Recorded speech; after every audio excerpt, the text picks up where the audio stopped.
Bom dia, gente. Eu quero ler um versículo que se encontra em Atos 17, o versículo 6, a última parte.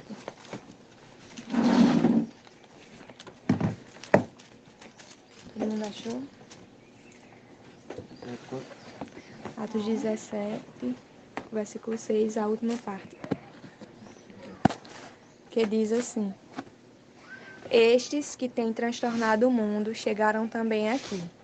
Existem duas coisas que me chamam bastante atenção nesse versículo. O primeiro é que nós sabemos que o mundo antigo não era um mundo globalizado. Então, as informações, as notícias, elas demoravam muito a chegar para um grupo de pessoas, imagino para o mundo inteiro. Então, esse versículo, para mim, ele traz a significância, o sentido de que o evangelho ele estava tomando uma proporção muito grande, estava se expandindo o mundo, já que naquela época era muito difícil o acesso à informação. Chegava com bem menos facilidade do que chega hoje. E outro ponto que me chama bastante a atenção é a forma como os cidadãos de Tessalônica eles colocaram em evidência a identidade de Paulo e Silas. Eles não citam nacionalidade, eles não citam nomes, eles não sabem efetivamente informações sobre a vida pessoal de Paulo e Silas. Mas eles sabem que Paulo e Silas traziam consigo o evangelho, que eles eram propagadores desse evangelho que estava se expandindo por todo o mundo. E é nisso que eu quero me deter. O quanto é importante a nossa identidade, ela trazer o caráter de Cristo, o quanto é importante a nossa identidade remeter ao evangelho.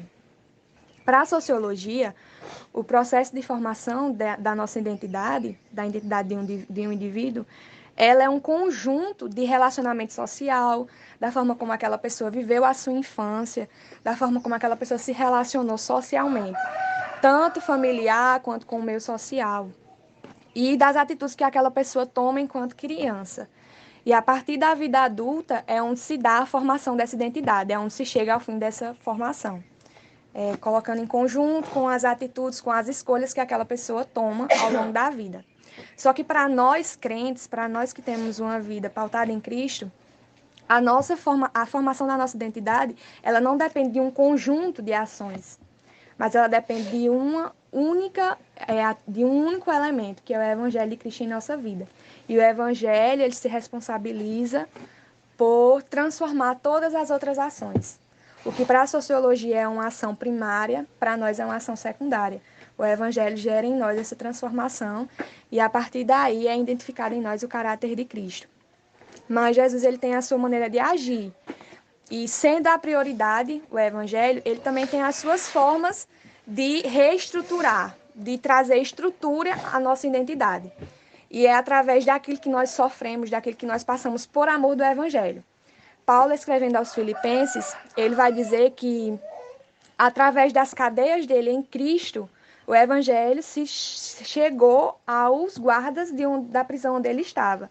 Então, Jesus ele se utilizou da identidade de Pedro, da situação que da situação que Paulo estava passando, para que tanto a identidade de Paulo fosse fortalecida, quanto o Evangelho chegasse àquelas pessoas.